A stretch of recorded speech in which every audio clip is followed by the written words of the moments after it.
টিহুৰ গোপালছ সমীপৰ টিহু লছিমা পথত সংঘটিত হোৱা পথ দুৰ্ঘটনাত এগৰাকী আৰক্ষী জোৱান নিহত জোৱানগৰাকী 24 APBN বেটেলিয়নত কৰ্মৰত দীপাংকৰ ৰাজপক্ষী কালি গভীৰ নিশা সৰ্থেবাৰীৰ পৰা AS01 EP 2961 নম্বৰৰ বুলেট বাহনখনৰে মুছলপুৰ অভিমুখে গৈ থকা অৱস্থাত পথৰ গাঁতত পৰি নিয়ন্ত্ৰণ হেৰুৱাই বাইকখনৰ পৰা ছিটিকি পৰে বুলি জানিব পৰা গৈছে।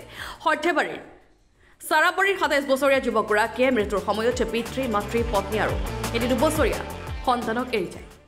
আমি তাতে এনেকৈ গম নাপাওঁ ৰাতিৰ ঘটনা আজি গতিকে 12:30 পিছৰ ঘটনা হ'ব নিশ্চয়। আমিতো মোটামুটি ইয়াতে 10টা বজালৈ আমাৰ দোকানত থাকে মানুহখিনি সকলে, কিন্তু আমিতো গম নাপাওঁ। পিছত আমি পিছতহে গম পাইছোঁ যে এইখিনিত এটা এক্সিডেণ্ট হৈছে। কিন্তু সেই গাঁতা এটা আছে, গাঁতাটোৰ কাৰণে হৈছে নে কি হৈছে, ইফালৰ পৰা বহুত পিকআপত আছে গাড়ীখন। শুনামতে বহুত পিকআপত গাড়ী সৰ্থেবাৰী চাইডৰ পৰা আহি আছিল বুলি টিহু চাইডলৈকে বহুত পিকআপত থকা বুলি গম পাইছোঁ। ৰাতি তেতিয়া কিমান মান সময় হৈছিল?